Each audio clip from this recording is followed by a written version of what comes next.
Hey, it's good to be with you today. I wanted to talk with you for a few minutes about the universe in which we live and how it displays evidence for the existence of God. The scientific explanation for the origin of the universe is that it began as what is referred to by scientists as a singularity. This means that prior to the commencement of the universe, there was nothing. There was no time, no space, no matter. During the initial picoseconds of matter expanding, even the laws of physics did not exist. In spite of the absence of any laws, extreme control was being exercised over how matter moved out from its initial expansion. The second law of thermodynamics states that disorder always increases with time. The universe must have had a beginning, for if it was eternal, then the state of equilibrium between heat and cold would have already become equal and complete disorder would exist.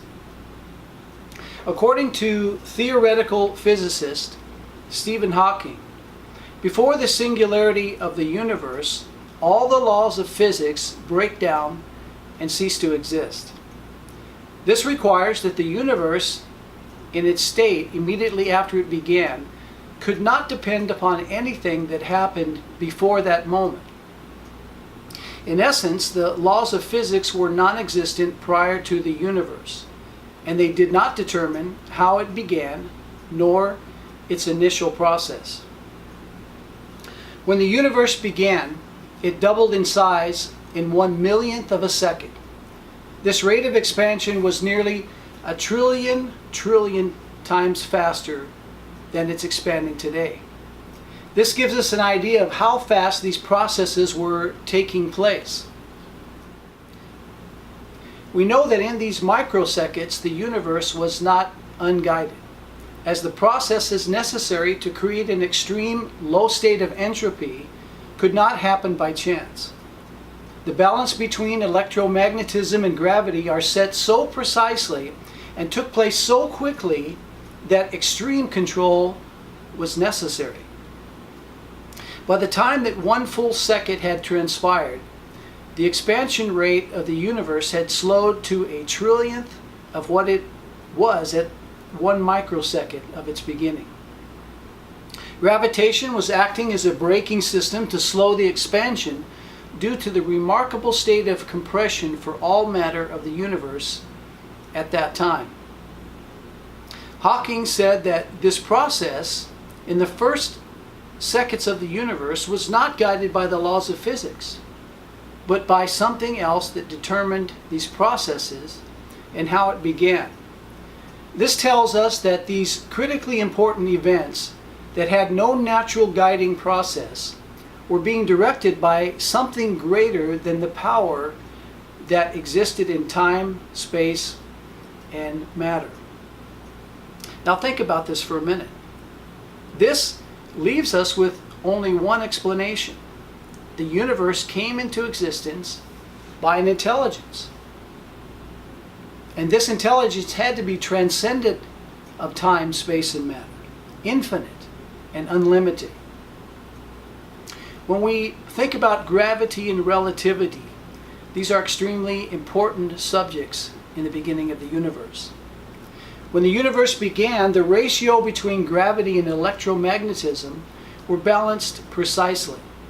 In order to understand the importance of gravity during the commencement of the universe, and how this ratio was set precisely to ensure a life-sustaining universe, we must investigate the circumstances that surrounded this event. During the initial moments of the universe, at what is described at 10 to the minus 43 seconds, had the ratio between gravity and electromagnetism increased by just 1 in 10 to the 40th power, only a very small amount of stars would have formed. If this ratio was decreased by the same amount, only very large stars would have formed. Now, human beings were created from carbon, and carbon is only produced by second-generation stars. Archimedes estimated that 1 in 10 to the 63 grains of sand could fit into the entire cosmos. In a universe that is 75% filled with grains of sand, which would be 1 in 10 to the 40th power, this is the balance between gravity and electromagnetism. Now, change this balance of gravity to electromagnetism by just 1 grain of sand, there would be no people on Earth today. That's how finely tuned this was at the beginning of the universe. This illustration helps us to understand how a small change in the ratio between just gravity and electromagnetism at the start of the universe would have ended any chance that our universe could have ever produced stars that would later make life possible. Now, since there were no physical laws in existence at the time, what was it that controlled this ratio to balance it so precisely? There's no chance that this happened by accident. There's no natural process that could achieve this. This leaves only one possibility. It happened on purpose. Purposeful engineering to exact outcomes is only possible by intelligent beings. In order for life on Earth to be possible much later, at the beginning of the universe, this fine balance between electromagnetism and gravity must be set precisely so that both large and small stars will be present in the universe. Now, large stars produce the elements needed for life. Smaller stars burn at the precise rate required to sustain life on a planet like Earth. Our sun is a second-generation star. If gravity was any stronger at the early formation of the universe, all stellar matter would bind stronger, and smaller stars would use their nuclear fuel at drastically increased rates, eliminating small stars and making life impossible on Earth later. If gravity was any weaker at the beginning, matter would not have clumped together to form much larger structures that would later become stars, and no life would exist on Earth today. You're beginning to see that the environment that existed at the beginning of the universe was extremely controlled. The existence of this very narrow ratio between gravity and electromagnetism helps us understand how impossible this environment was at the beginning of the universe. The fact that this precise ratio was dialed in exactly where it needed to be for life to be possible on Earth nearly 9 billion years later demands that this ratio was purposely determined before the universe began. Now, God, knowing the correct ratio between gravity and electromagnetism, He was able to set this precisely where it needed to be. This extremely narrow margin that was established at the beginning of the universe makes it impossible that this precise ratio could have taken place by any natural or undirected process. So if you think about this now, you'll realize that this is really scientific and empirical evidence that allows us to confidently conclude that God was necessary for the universe to exist and for human life to be present on Earth today. The reason this is true is none of these processes are possible by an evolutionary process. The universe exists by physical laws, and these allow us to understand how it exists today. These laws do not, at their basic premise, tell us why the universe exists. Many people have the idea that science understands why the universe came into being in the first place. They do not. There are several naturalistic explanations which the average person, when they hear them, it's difficult to understand. But they sound quite intellectual when you listen to theoretical physicists present them. When we take time and do our due diligence to understand what scientists are really saying about the origin of the universe, we discover shocking realities. First and most important, all theories for the origin of the universe by a natural process originate from a hypothesis that exists only in the theoretical. These are mathematical calculations, and they have determined that other universes could exist, and they have produced our universe. The problem with these hypotheses is that they are strictly mathematical. They look good on paper, but they cannot be proven by observation because we can't see beyond our present universe. All of the evidence that science does have shows that our universe came into existence suddenly and nothing existed prior to that moment. These are the facts of science. Now, using only the observable scientific evidence that we do have, and absent a natural cause, the universe came into existence because it was caused. Now, if it was caused, there must be a supernatural source that is transcendent time, space, and matter. Because these three did not exist prior to the commencement of the universe. The physical laws which allow us to understand the universe and govern its function, remember that we said at the beginning, these also did not exist before the universe began. As I mentioned previously, the world's leading physicist, the late Stephen Hawking, he said that in the first moments of the universe there were no physical laws to govern its beginning. Although we can determine that the first microseconds of the universe was controlled to exact a specific outcome, it was not the laws of physics which control these processes. So, knowing these things are true, we must ask, what then was the governing power which allowed the universe to begin? There was nothing prior to that moment. For an undetermined, perhaps eternal duration of time, nothing.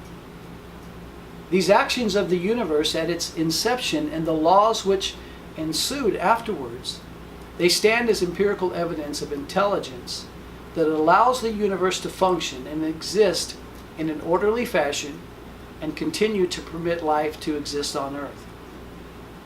Now, regarding the law of thermodynamics, one of the baffling questions in the study of the initial moments of the Big Bang is why we have a universe which is clearly designed for life instead of one which would make life impossible. Scientists say that given the parameters which were present during the first moments of the universe, a vastly different result would have been expected.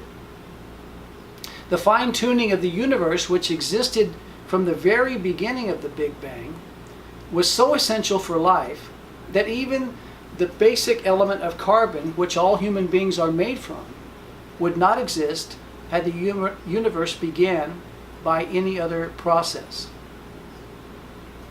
It's been frequently argued that there are many curious coincidences in the relationship between the constants of nature upon which life on Earth seems to depend.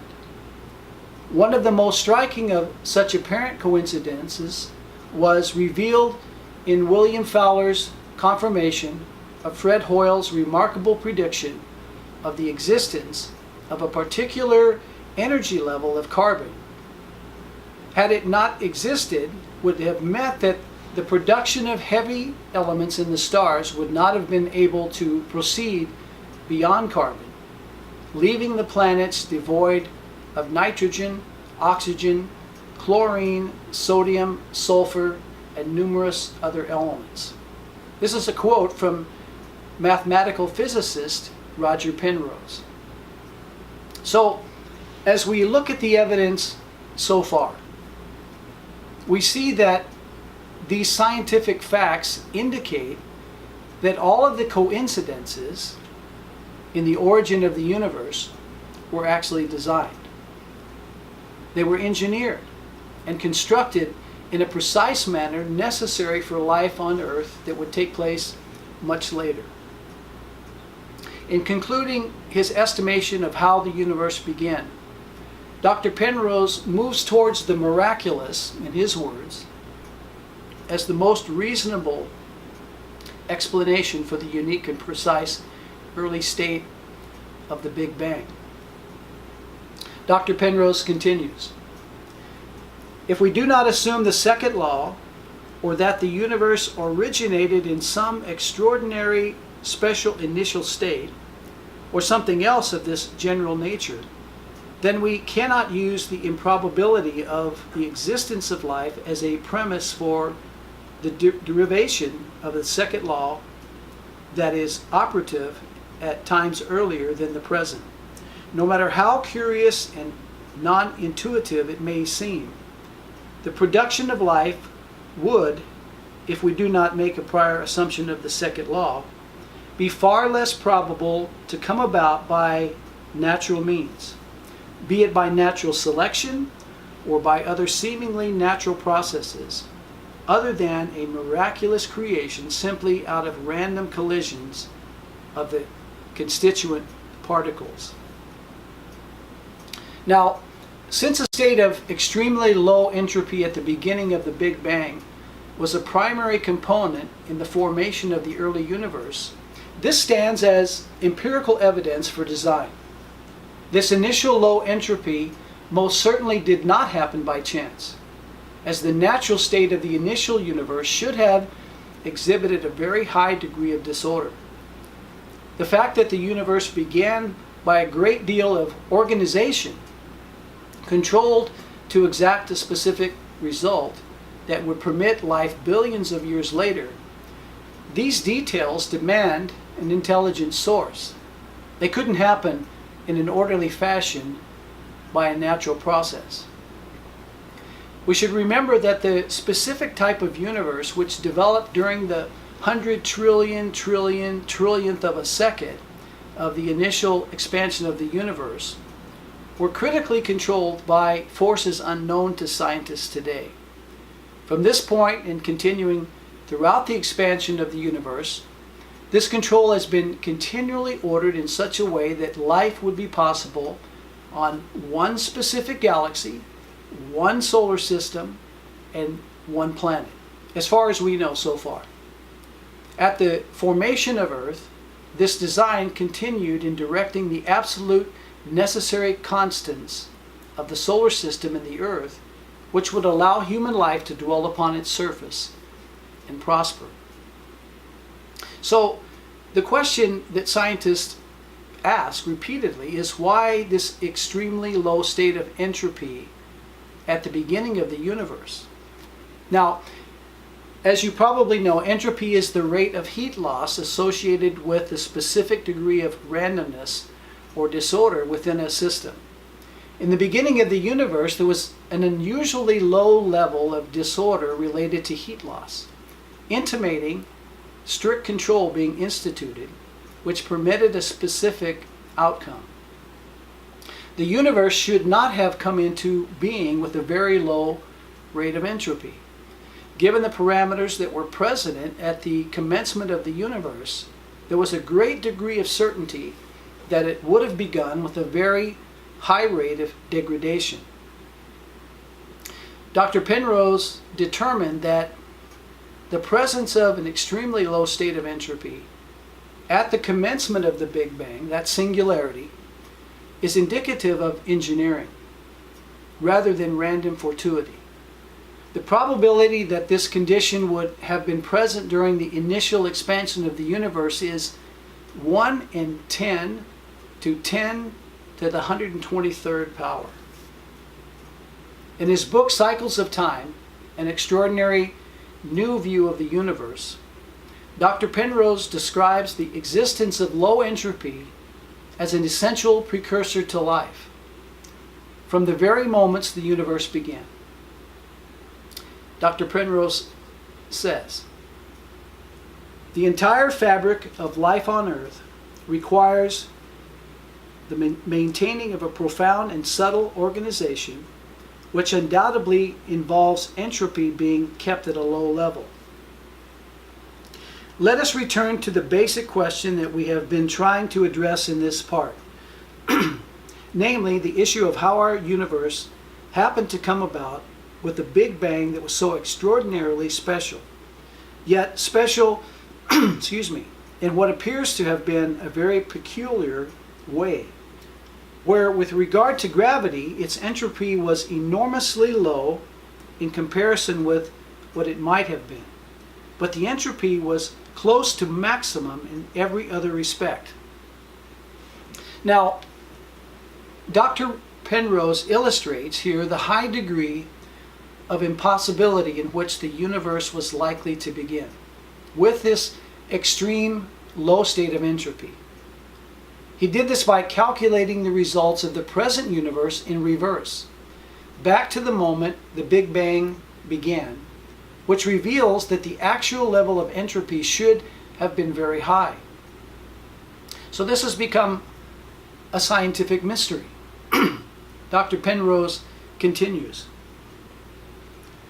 We can get some appreciation of this if we imagine the time reversed context of a collapsing universe, since this collapse, if taken in accordance with the second law, ought to lead us to a singular state of genuinely high entropy. Now, in fact, that the precise universe we observe began with extreme low entropy was so astronomically remote that this could take place. It couldn't have happened by chance.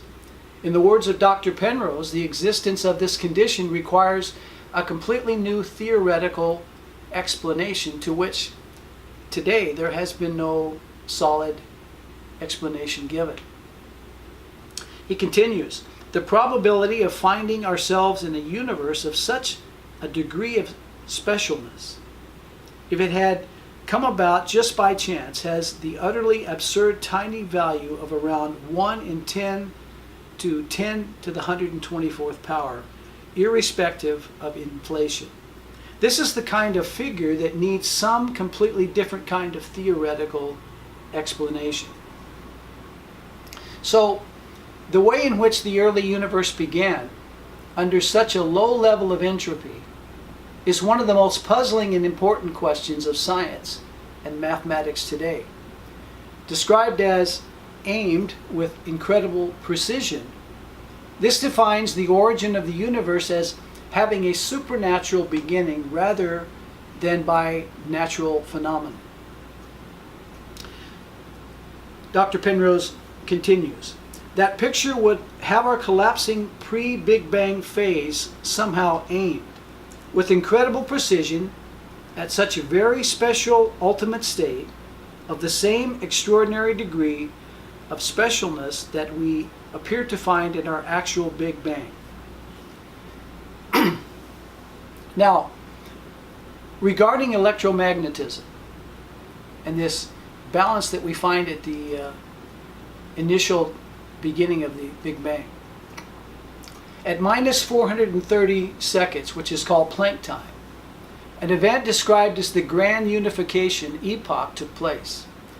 Electromagnetism, the strong interaction, and the weak interaction were unified as the electronuclear force, while gravity was separated from the electronuclear force. Theoretical physicist Alan Guth at the Massachusetts Institute of Technology. In the 80s, he put forth the idea that if during the initial moments of the Big Bang, or we'll refer to it as the moment of creation, the massive expansion of material was not uniform, if this hadn't happened, if it was not controlled, the resulting universe would have been quite disorderly. Instead, as if by design, by a purposeful action, a microsecond later, the entire universe jumped in size by 10 trillion, or 10 to the 25th power. It was then that the entire expansion stopped suddenly, and then a normal rate of expansion began. This rapid and sudden expansion would have stretched out the irregularities of the initial disorderly explosion. Once the rapid expansion ceased and a normal rate of expansion started again, the material of the universe could expand into an orderly and even universe. So, What caused this initial sudden expansion? What force made it cease and stop only to resume in an orderly fashion? Now, Guth proposes a type of naturalistic explanation, but it's not certain that it would be natural. His proposal said that anti-gravity caused the initial sudden and uneven expansion of matter to be quickly diminished and cease. In the universe's initial inflation, the expansion of gases was far too fast to form galaxies later in the universe. This problem was solved by the force exerted by anti-gravity suddenly halting the initial rapid expansion. Now, amazingly, this all happened in 10 to the minus 32 seconds, 100 trillionth of a second. Imagine. So, here's the thing. If these things were not controlled, we would have a drastically different universe. One of the most startling discoveries in the search for evidence for God in the universe was made by mathematical physicist Dr. Roger Penrose. Since the cosmos had a beginning, we understand today that it is winding itself down to a certain heat death in the distant future, when all of the available energy in the universe will be used up in about 10 to 100 years. Now, Dr. Penrose, he put it like this. Try to imagine the phase space of the entire universe. Each point in this phase space represents a different possible way that the universe might have started off. We are to picture the Creator armed with a pin, which is to be placed at some point in the phase of space. Each different positioning of the pin provides a different universe. Now, the accuracy that is needed for the Creator's aim depends on the entropy of the universe that is thereby created. It would be relatively easy to produce a high entropy universe since there would be a large volume of the phase space available to put the pin in. But in order to start off the universe in a state of low entropy, so that there will be indeed a second law of thermodynamics, the Creator must aim for a much tinier volume of the phase space. How tiny would this region be in order that a universe closely resembling the one that we have would actually be the result? The calculations of Dr. Penrose determined that when God created the universe, the preciseness required to establish a universe balanced for life would be 1 part in 10 to the 123rd power.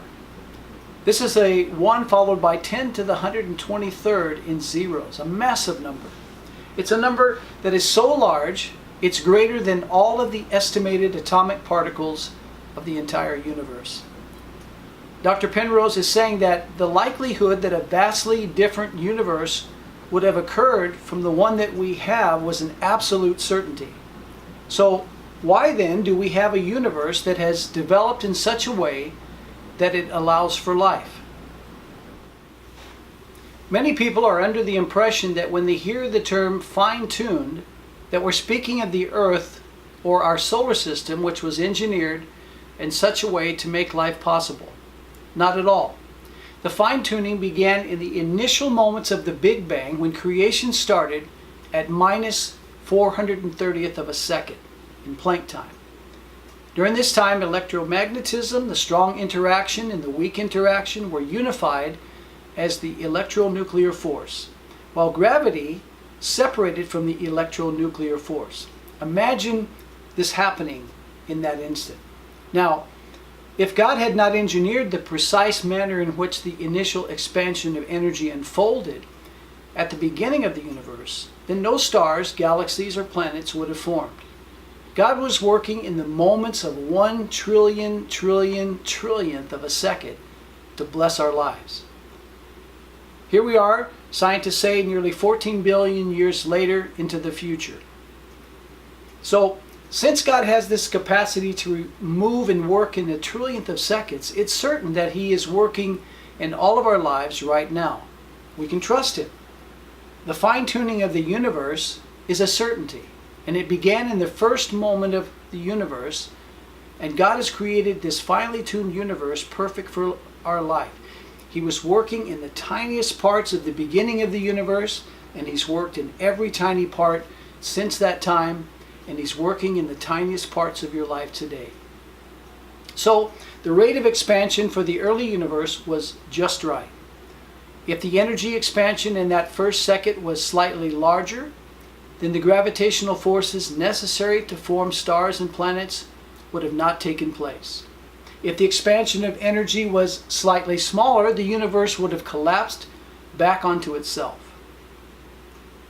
If the initial expansion of energy was greater than the capacity of gravitational force to pull all of this matter back together and eventually form galaxies and stars, then life today would not have been possible.